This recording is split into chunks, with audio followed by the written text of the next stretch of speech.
Bem-vindo ao Destilado Literário. Se você ama livros, este é o seu refúgio. Inscreva-se no canal, curta e ative o sino, para mergulhar em histórias incríveis e ideias que inspiram. Vamos ao destilado de hoje. Imagine que a busca por liberdade tenha começado com uma promessa nobre: libertar o homem da opressão, das correntes morais que o prendiam. Agora, imagine que essa mesma promessa, ao longo do tempo, tenha se transformado em uma armadilha invisível. É exatamente essa jornada que o autor Michael E. Jones nos convida a percorrer em Libido Dominandi, uma investigação densa, porém fascinante, sobre como o desejo sexual, aquilo que parece tão pessoal, pode se tornar uma poderosa ferramenta de controle. Tudo começa no século XVIII, numa França em ebulição.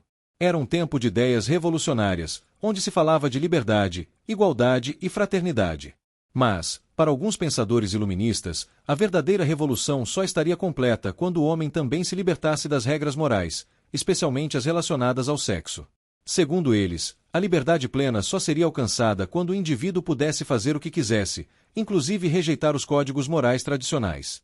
Mas será que isso era mesmo liberdade?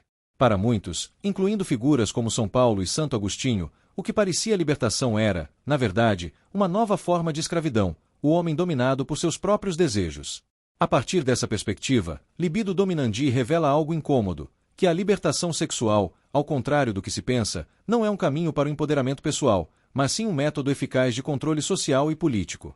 É aí que entra uma figura controversa e central nessa história: o Marquês de Sade. Ele não apenas viveu intensamente os excessos da época, como também os transformou em teoria. Para Sade, o verdadeiro filósofo era aquele que seguia seus impulsos sem se importar com os danos causados aos outros. Seus escritos, recheados de violência e erotismo, pregavam uma liberdade extrema, onde o prazer justificava tudo. O desejo se tornava uma arma, e quem soubesse manipulá-lo, controlaria os outros. E esse controle, como o livro mostra, se refina com o passar dos séculos. No século XX, novas ferramentas entram em cena. A psicologia, por exemplo, surge como uma das mais influentes. Sigmund Freud, figura central nessa fase, é apresentado por Jones como alguém que escondia um projeto político por trás da psicanálise. Seus escritos eram carregados de metáforas e mensagens cifradas, e suas ideias acabaram abrindo caminho para um novo tipo de manipulação, aquela que atua de forma sutil, no inconsciente. Mas Freud não foi o único.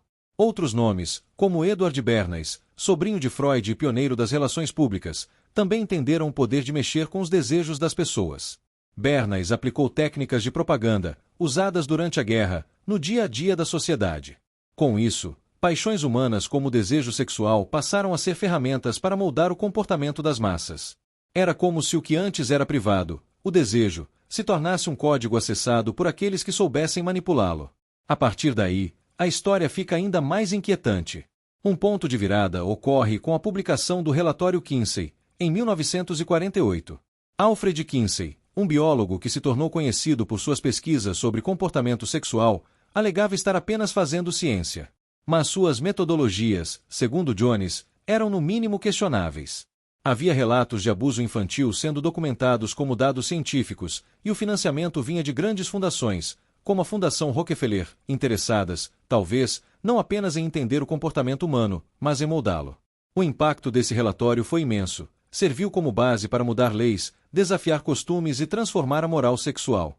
Mas, como Jones argumenta, o verdadeiro efeito foi criar uma sociedade mais vulnerável à manipulação. Uma sociedade que acredita estar livre, quando, na verdade, está sendo conduzida, não por leis claras, mas por impulsos alimentados estrategicamente.